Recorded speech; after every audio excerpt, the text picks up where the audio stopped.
evening, everyone. Todd Houghton here from Thoughton Physical Therapy, here for another episode of Facebook Live. I want to say I'm really excited to be here again with you this week. And in honor of the Red Sox having a great start to their season, I figured I'd wear my Red Sox jersey tonight. The reason why I started doing the Facebook Live video 14 weeks ago is I wanted to have a bigger reach. I wanted to have a bigger reach in the community, and I wanted to be able to add more value to people. My passion is helping out as many people as I can in the world of physical therapy, and especially in the world of mindset. I can be reached at todd@thoughtonphysicaltherapy.com. You can private message me on Facebook as well, and I love to entertain as many questions as I can. So the topic for tonight, after we talked about last week, was getting to your big event. And I'm really excited to share with you some of my thoughts and ideas of how to recover from your big event. Hey, Shelly, how's it going? Hey, Deb, thanks again for joining in. So in order to recover from your big event, whether it's a 5K, whether it's a 10-miler marathon, obstacle course race, or just a long walk, there are some really important things that I want to go over with you. Like we talked about last week, we always need to know our what, our why, and our how. Very important. Hey, Jojo, how's it going? Thanks again for joining. Our what is knowing what our outcome or our result is. So in this case, we want to be able to have the best recovery that we can. So going forward, we'll be able to show up to the next race day, or we'll be able to compete at the same high level that we wanted to. The next thing is know the why, or know our purpose. Having a strong why is just as important as knowing what our outcome is going to be. If we have a strong why, it makes it easier to get to the what. The next thing is the how, which is the massive action. What massive action do we need to take to be able to get to the point where we can recover as quickly as possible with the least amount of injury as possible? Hey, Jermaine, thanks for tuning in. So one of the things that I wanted to go over, why is recovery so crucial? It affects your ability to do well in your next race or to your next event. It's also crucial for avoiding overtraining and overuse injuries, which is why you would have to see me or another physical therapist. So hopefully we can avoid you from actually coming to physical therapy. The next thing is also to address the mindset portion of returning, because anyone who has competed through an event, we'll call it an adrenaline dump, where you've been training really hard, and all of a sudden your body needs some time to recover, and that can really play some tricks on your mind. So I'm going to break it down to a couple different areas. The first part would be, what is the recovery for 0 to 24 hours? I'm going to talk about two different perspectives. How's it going, Trish? Thanks for joining. The first perspective is the body perspective. One of the things that we'll need to do is we're going to need to refuel with a high-carb drink within 30 minutes or 45 minutes of the race. And then over the next 23 hours, we want to use a high-protein muscle repair so we can repair all the muscles that we just broke down after having the big event. We want to wear compression clothing that's going to help to increase circulation. We want to rest. Runners like myself, runners, or athletes that compete in races, we find it difficult to shut everything off. And runners tend to run around doing other things because they're not supposed to be working on. Sleep, sleep, sleep. We need to get our rest. We need to let our body recover, because again, what is our outcome, our result? We want to be able to recover to get to the next event. I don't really recommend heat or ice, because I feel the studies show, just through my eyes, that they haven't shown any conclusive studies that heat or ice really helps. But that can be up to you. The second thing I want to talk about for the recovery in the first 24 hours is your mindset perspective. Something that we don't often do enough in life is we don't celebrate. We don't celebrate when we reach our goals, and that's why sometimes we reach a goal and you don't really feel so fulfilled. I know that I've done it before. So really, really important part is to be able to celebrate the things that go right, especially when you've completed such a big race day or event. So whoop it up, go out, enjoy your friends, listen to your favorite music, act like a kid, just do something fun out of the ordinary, because you do need to take a little bit of time off. So the next period of time we'll talk about is 24 to 72 hours. And we'll talk about two perspectives again. The first one is the body perspective. We need to get motion is lotion, so we want to restore normal. We want to restore the body through the normal repair process through just motion and light exercise. So one of the things that we really don't want to do is no running. Sometimes I need to be real specific with my patients that no running for the first 24 to 72 hours. I know this sounds kind of crazy, but people who are really addicted to exercise, they find it hard to do that because sometimes they can define them. So that's a big one. The next one would be no weights. Don't go to the gym. Just really take it easy at this point for the first 24 to 72 hours. Rest, rest, rest. I know these are terrible words. These are difficult words, but we really need to find time to rest the body. Hi, Joanne. How's it going? Thanks for joining. So we also want to continue to use compression clothing. Again, no running, no aggressive exercise, no weightlifting. If you're going to go to get a massage, you really want to use light pressure. We have a lot of lactic acid buildup, and it can be really sore, and we don't want to move things through the body too quick. We think by having deep pressure will speed up the recovery process, but it's not really the best thing. We also don't really want to mask the recovery process, so I wouldn't be taking ibuprofen or Tylenol or any of those medications because we don't want to mask your recovery process, because a lot of times after an event or a big event, if you kind of mask the process, you get back too quick and it can set you back even more. The next thing, the mindset perspective of 24 to 72 hours is your post-race high is running out, but we still have elevated chemicals in our body that we need just to kind of let work out of our system.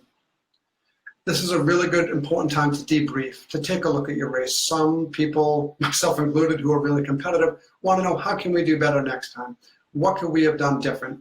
So it's a really good idea, as silly as it sounds, and I see people post a lot of these, which is really a great idea, is to do a race report. You want to get all your thoughts out on paper. You want to post your pictures on social media, what a great event, whether it was good or bad, you really want to get it out of your system. No one's really judging you. If you didn't do as well as you thought, usually it's us getting in our own heads.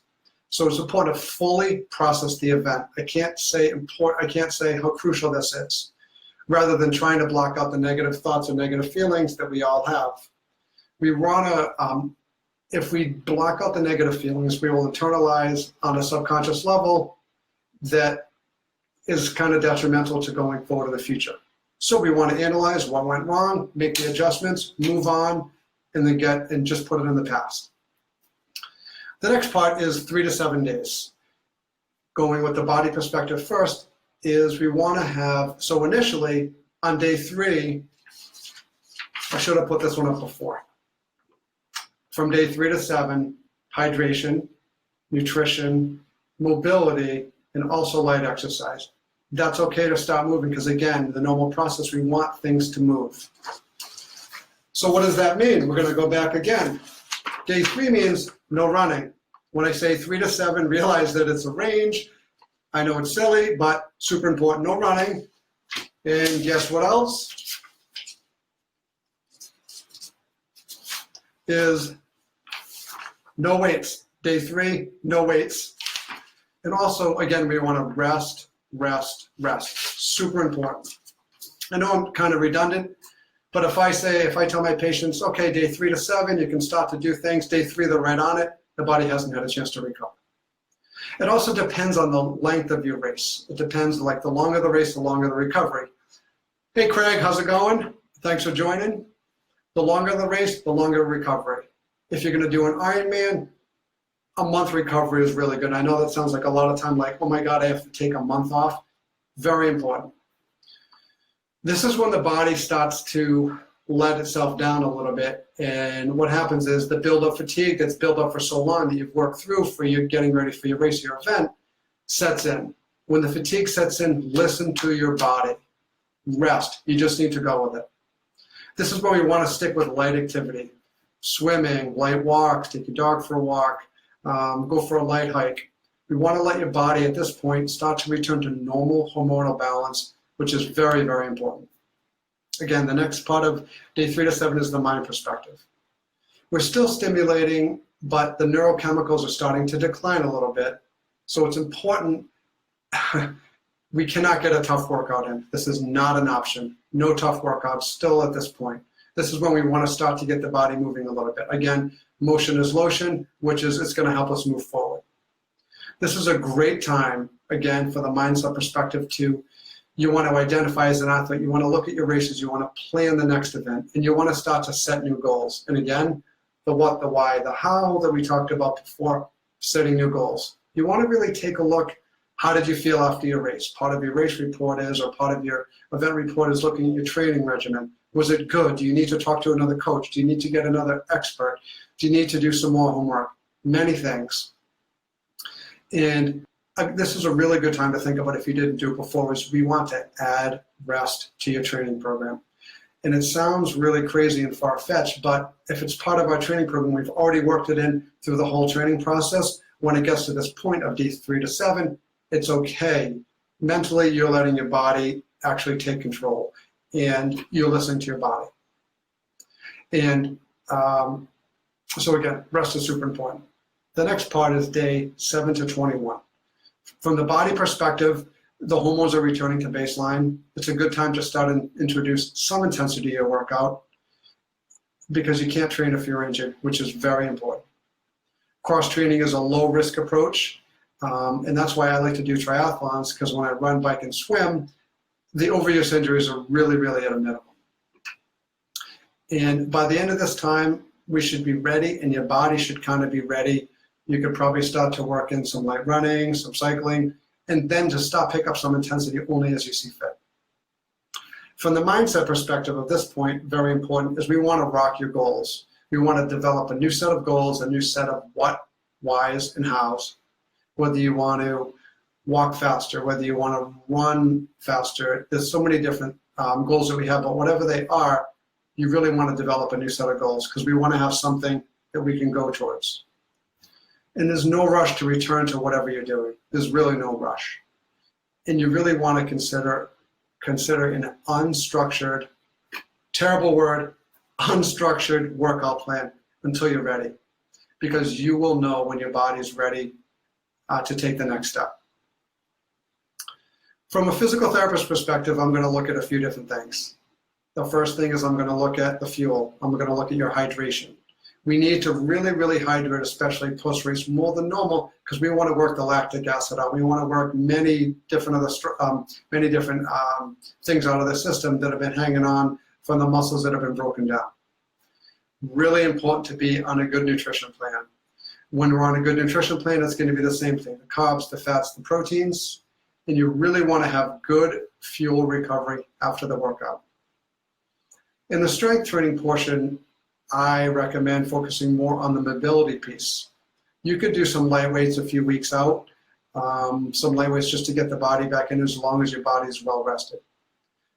For the mobility portion, daily foam rolling to the hips, the back, the quads, the thoracic spine, the lats, anything that's going to be applicable for you. And you can start to work in your all-important physical therapy exercises. Hi, Laura Marie. Thanks for joining in. Your all-important physical therapy exercises, you can do those pretty much year-round, but again, only if your body feels right after your race. And so again, my favorite portion is the mindset, how to reach your goal. So some things to think about. So you want to create a winning mindset. You want to work on your mindset fitness. We want to get in a good state. We want to be in a good state even when you're recovering, because if you're not in a good state, you're not really going to make the best choices.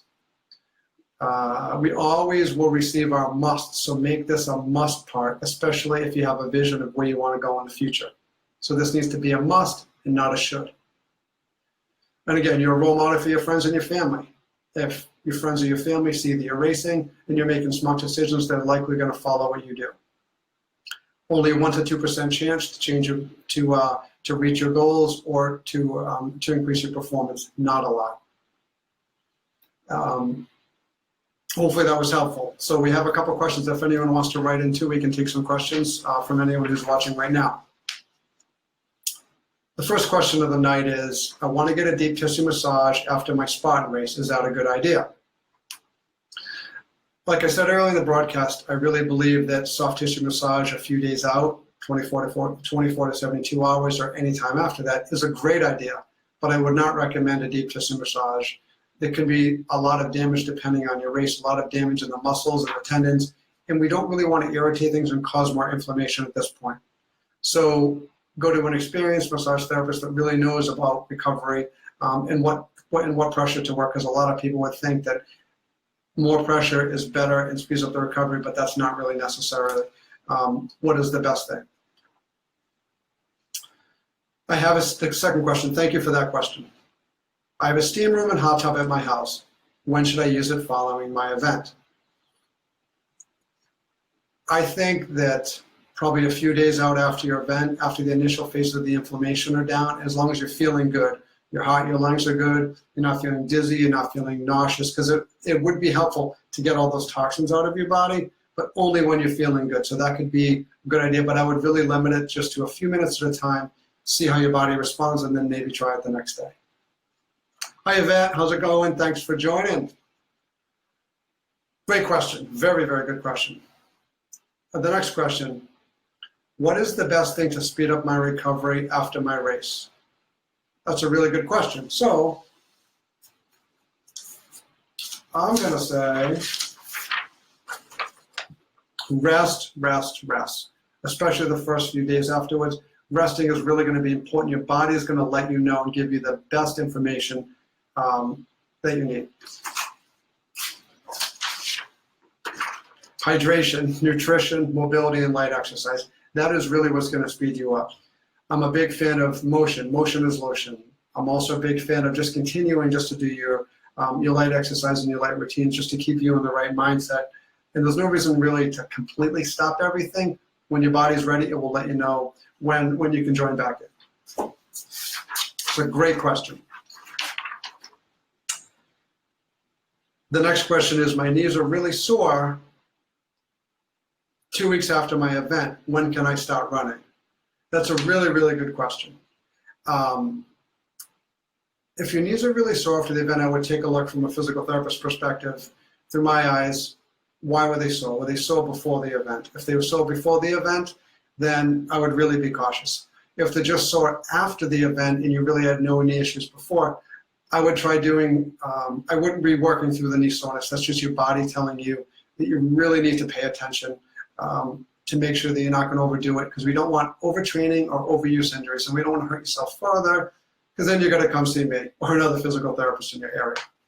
So I would say, if you really need to get into some activity, swimming is fantastic. Maybe elliptical, any of those activities where it's going to be not so much pounding on your body. Great question. And only at that point, I would start, obviously I would be able to walk easy, maybe even try some trail running on some fire roads where the ground is really soft, and then maybe progress to the road. Great question. My friend told me that I should start taking salt tabs during and after my half marathon race. What are your thoughts on that? Salt tabs are used so we can get a really good balance for your system. So I would say that whenever we sweat, we lose salt. So we're really just trying to keep that balance. The problem with that is I myself only use them for more endurance events. If I'm doing a race every hour, I might take a salt tab depending on a few different factors, depending on the weather. If it's really humid, the sun's out, and I'm sweating a lot, then that might be something I might up my salt intake. Also, obviously, hydration is the most important thing anyway. Hi, Lana. That's my most important thing, is to be hydrated. We can also hydrate too much, and if we have too much water and not enough salt intake, then that could also really be dangerous as well. So my thought is that I would train with it, because we don't want to change anything race day, and we really don't want to change anything during the race or after the race if you haven't done it before. So that's why during the whole training plan that you're doing, I would start to implement. If you want to try the salt, I would implement that and see how well it goes for you. Next question, my legs are really tight after a race. Should I be stretching my hamstrings and my calves? Fantastic question. Through my eyes, I really believe in the mobility portion. I really believe in the foam rolling. I really believe in the stick to work out some of the lactic acid. Because when the lactic acid stays built up, it just kind of hangs around in your system, and it can definitely it can definitely cause some problems with performance and getting back to your normal routine. Just the latent muscle soreness, the latent achiness, that just really might not feel that great. I believe that most tight muscles are holding on for dear life for a reason. So I believe that we need to make sure we've activated the right muscles, like the glute muscles, and the hamstring should just kind of relax. If you have hip issues or tight hips, working the low back and the glutes, usually if we're getting the right muscles to work, the right muscles can be flexible, and it just really helps with the flexibility, and you're going to see a dramatic difference right away. That's just through my eyes. But I really believe in the foam rolling. I really believe in soft tissue. I really believe in massage, acupuncture. All those things are really good. I'm just not really a big fan of stretching. I do stretch out hip flexors occasionally, and I do stretch out calves, maybe some upper back muscles, but I really don't spend a lot of time stretching. The next question, that was a really great question. The next question is, I want to run 5K back-to-back on back-to-back weekends. How do you suggest that I run those races? I really feel that back-to-back races can really be maybe a setup for some type of injury. That depends on your intensity. I would pick, usually what we try and do through the racing season is you want to pick a few A races. A races would be the ones that you're really going to go all out in, and then set your training plan accordingly. So I would pick, if you have 2 races back-to-back, maybe use one for a training run, knowing you're not going to go all out, and then pick the one that you really want to go all out in, and I would really focus on that. So for me, I don't like to do back-to-back weekends for races because I think it could just be a lot of toll on the body, overtraining, overuse injuries, and I don't want people to get hurt. The next question is swimming a good recovery after any activity, and when can I start that? That is an awesome question. I would say you could start that anywhere, depending on your race. If it's an Ironman, I would take a month off. But if it's a 5K, a little sore, I don't see any reason why you can't do that 3 to 7 days out. Again, maybe walking in the water. There's many different swimming drills that you could do, just swimming laps. There's many different things you can do in the pool, but I think the swimming is a fantastic way just to get the body moving, and with the buoyancy, it'll definitely take a lot of pressure off the body. The next question, great question, thank you. I have a headache after every race, especially endurance races. What should I be paying attention to? So I would really pay attention to a few things. I would ask you, do you have headaches before the race? Do you have headaches? I know you said you just had them race day, after every race, and especially endurance races. So I would be looking at simple things like, I would look at your nutrition plan. Are you having a well-balanced nutrition plan? I'd be looking at your hydration. I'd be looking at your salt balance. Mostly it's probably nutritional things. From a physical therapist perspective, I would be looking at your strength of, I know we've alluded to the fuse box quite a few times in the talks in the past, the fuse box, looking at your deep neck flexor strength, looking at your core strength. Is your body pounding, and if you don't have enough stability, is that causing your headache from just trying to hold your head up? We could look at some upper cervical, some upper neck issues. Is that a reason why? Is it spasms in your neck? So first I would do something simple as the hydration nutrition part first, then I would be looking at the physical therapy perspective after that. It's a great question. Hi Kirsten, how's it going? Thanks for joining.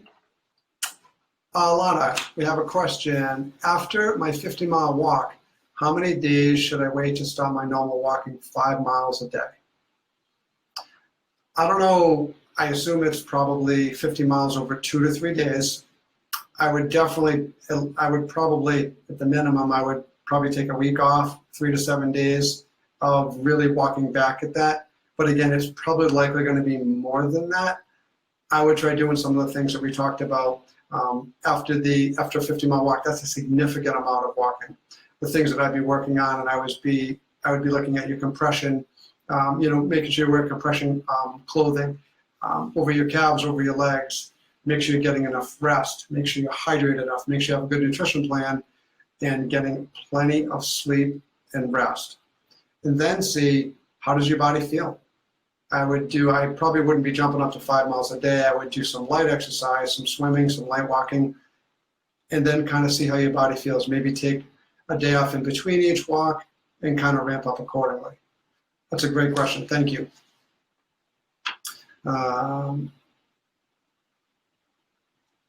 Great. So those are the questions that we have. I appreciate everybody tuning in. I hope this was helpful for you. The recovery is crucial for your ability to do well in the next race, or just to avoiding overtraining and overuse injuries. Very, very important. Hi, Renee. How's it going? Thanks for tuning in. And again, I think one of the really important pieces is to break it down into your body perspective. What do we need to do? In the mindset perspective. Crucial for all the different phases of recovery.